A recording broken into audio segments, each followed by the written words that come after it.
नोएडा के औद्योगिक क्षेत्रों में 2 दिन हुए उग्र प्रदर्शन के बाद अब हालात धीरे धीरे सामान्य होने लगे हैं। प्रशासन की सक्रियता और लगातार पुलिस डिप्लॉयमेंट के जरिए फैक्ट्रियां दोबारा खुलने लगी हैं और औद्योगिक गतिविधियां पटरी पर लौट रही हैं। मजदूरों में भरोसा बहाल करने के लिए फैक्ट्रियों को निर्देश दिया गया है कि नए सैलरी पैकेज की पूरी जानकारी फैक्ट्री के बाहर पोस्टर पर छापकर बाहर लगाएंगे ताकि श्रमिकों को पारदर्शिता के साथ उनकी मजदूरी की जानकारी मिल सके। दूसरी ओर औद्योगिक शांति बनाए रखने के लिए जिला प्रशासन की देर रात तक बैठक चली, जिसकी अध्यक्षता जिलाधिकारी मेधा रूपम ने की।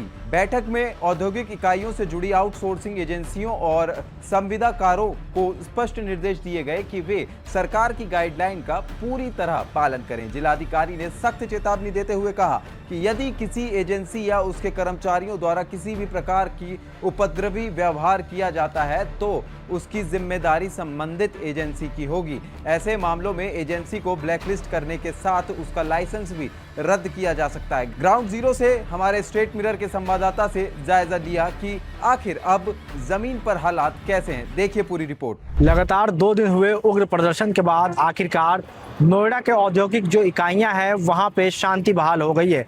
धीरे धीरे जो मजदूर हैं वो अब काम पर लौट रहे हैं।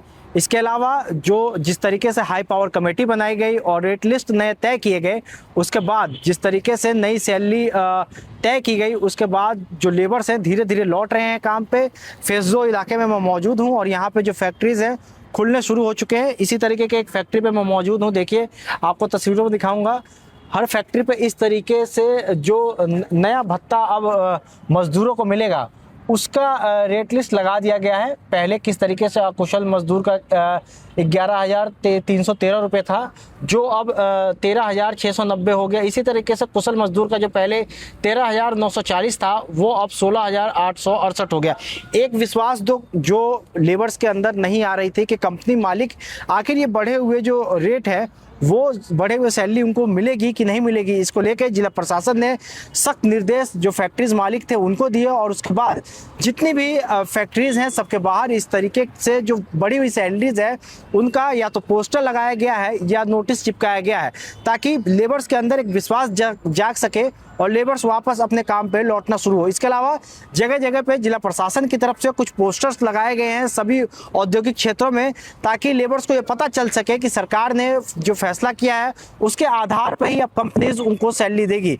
इसके अलावा डीएम लगातार जो मजदूर हैं उनसे अपील कर रही हैं कि वो अपने काम पे लौटे और पूरे जिले में शांति स्थापित हो। इसके साथ साथ डीएम ने जो आउटसोर्सिंग जितने भी वेंडर्स थे सबको सख्त लहजे में कहा है कि अगर अब मामला उग्र होता है तो उन पर भी कार्रवाई की जाएगी या फिर वेतन को कम देने की कोशिश की जाएगी। तो मजदूर के जो मालिक होंगे, जो कंपनीज होगी या फिर जो आउटसोर्स वेंडर्स होंगे उनके ऊपर भी जिला प्रशासन कार्रवाई करेगा, उन्हें ब्लैकलिस्ट भी करेगा, उनके लाइसेंस को भी रद्द कर सकता है। नोएडा से मोहम्मद रजा, स्टेट मिरर। हमारी ये खबर आपको कैसी लगी हमें कमेंट में जरूर बताएं और ऐसी तमाम जानकारी के लिए बने रहिए स्टेट मिरर के साथ।